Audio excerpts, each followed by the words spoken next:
Hi, I'm Heidi from Healing Harvest Homestead, and I've gotten a few questions about how we got into this homestead lifestyle and how we evolved from living in a city for decades to being out here in a rural area trying to live sustainably.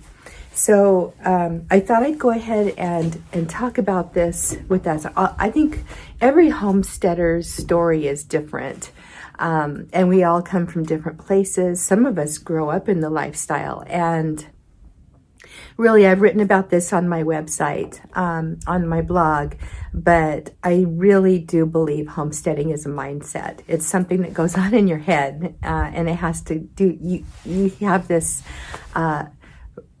evolution of thinking, I guess, and you evolve, it's a journey.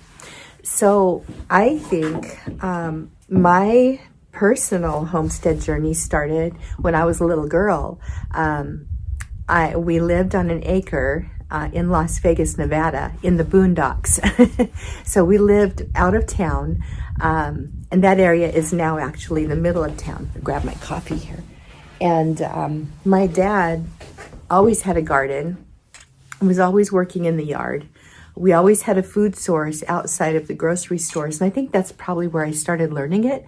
And then we also used to go forage for wild food that he knew about.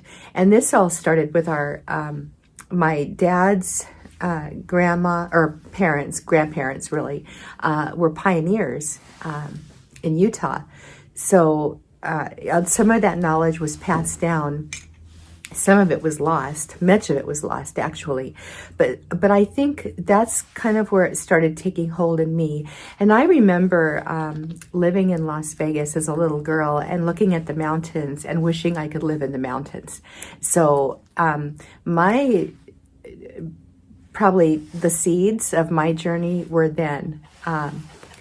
And as I grew up and I started having kids and I got married and I lived in the city, I stayed in Las Vegas, and I watched that town grow from quite a small little town to this humongous place that's over 3 million people in the proper vicinity now.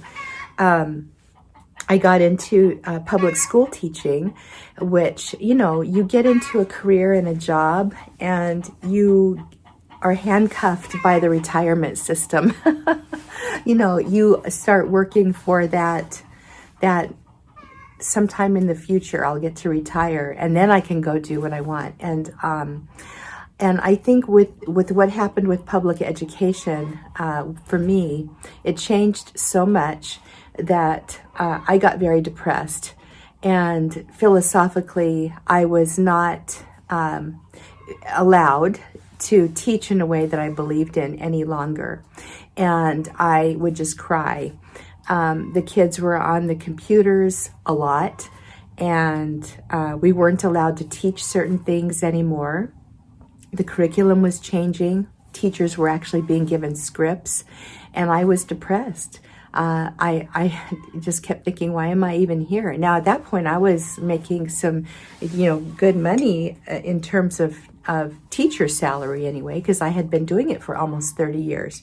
And my husband at that point said to me, he's like, why don't you just retire? Just retire. I think it made him very sad to watch me. Now, I have to point out that at this stage, got my horses over here, we had actually moved out of Las Vegas onto an off-grid property up in the mountains about an hour outside of the city. And we drove into Las Vegas every day, back and forth to go to work. It was quite a lifestyle change for us. We lived on solar. We were really off the grid, had no utility bills. It was wonderful. And I can tell you that experience was probably the beginning of our real homestead journey. you know, I had always gardened. I shouldn't say that. I can't say that. Our real journey started just with all the things we started doing in Vegas. When we lived in Vegas, we gardened in the suburbs. We gardened, you know, when I had to rent an apartment as a single mom for a while, I always had plants growing. And I always tried to do the things I could do to be a little more self-sufficient. Part of it was because we were so broke, you know. when you have no money and you can't buy things, well, you learn how to do things yourself. You learn how to make things. And at the time it was really hard. And I've got lots of stories about how I raised my children, but the bottom line is that you become grateful for those experiences because they teach you. You learn things from them. And I'm glad I learned how to bake bread from scratch, you know, at a young age, because now I know how to do it. And I'm really glad that I can make bone broth myself, you know. But you may not be glad while it's going on if you have to do it, but I'm certainly glad now. And those kinds of experiences are probably the seeds for even more experiences now. So what happened was, after we moved to our off-grid property, we stayed there. We were there for about 5 years, working and working and working, you know, and just figuring, okay, we're going to be doing this for another few years. And I had started making a little bit of income with my blog. And so at that point, we looked at each other and said, okay, it's really expensive to live here. And at that point, we had our great garden going in Cold Creek, which is where we lived. You can look it up on the map if you like, Cold Creek, Nevada. I had a great garden. We had raised goats. We had our horses. We had a great chicken run with all kinds of poultry. So we were already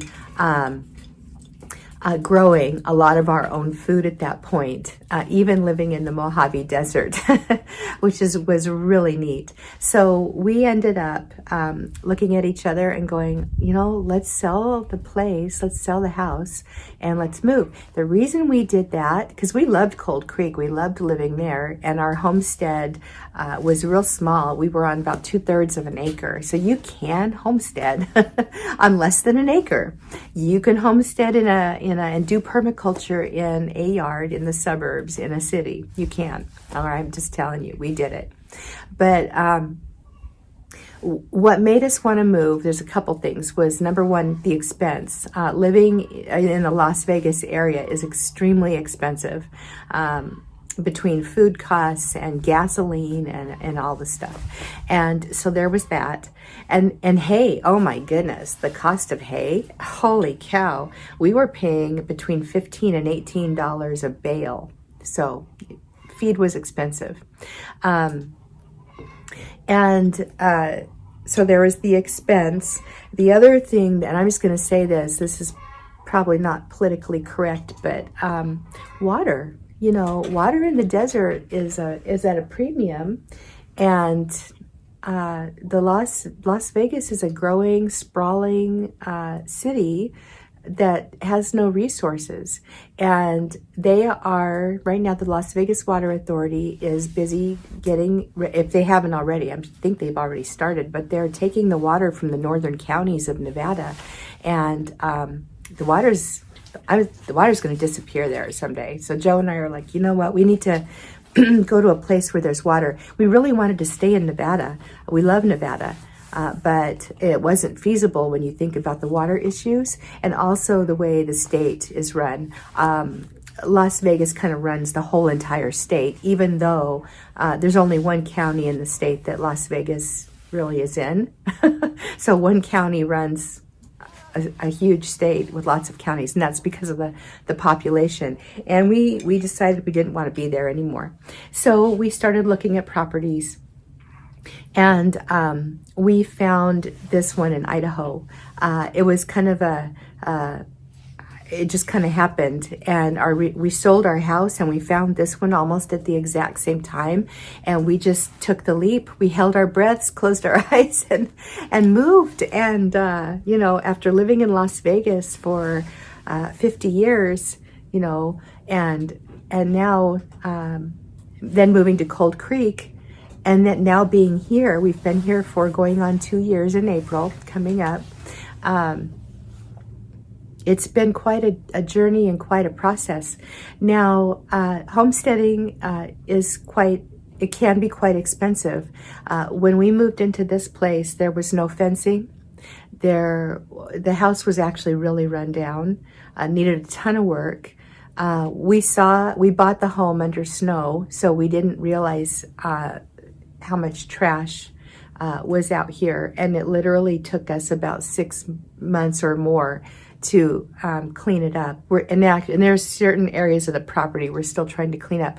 We had to build a chicken coop and a chicken run, and we had brought some of our chickens with us as a little starter flock, but we had to build that and just get this place going. And so really our homestead journey started a long time ago, in our heads.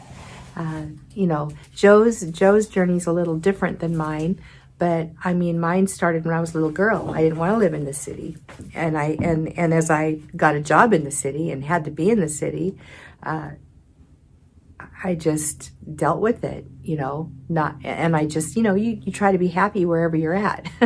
That's the best way to live your life, right? You take the good with the bad, and you focus on what's good, and you go through your life.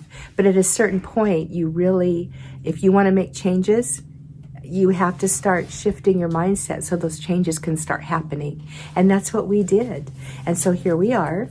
Our goal is to be sustainable on this property, and we're getting there. We're not there yet. Again, that's another process. It's another journey. But we grow a lot of our own food. We're not 100%, not even close, but we're getting there. So if you have questions or comments, I'd love to know what they are. And, it's nice to share this with you. And if you are homestead dreaming, keep dreaming. It'll happen. It can happen for you. It happened for us. So even though we're midlife homesteaders, we're doing this later in our life. It can happen for you even earlier. All right. I'm going to let you go. Talk to you later. And keep learning those homesteading skills. Start now. You can start doing things right now where you're at, even if you're in the city, even if you're in an apartment, even if you're single. There are things you can start doing. I think I'll do a series on that too. What are some things you can start doing right now to homestead, even if you're living in a city? All right, bye.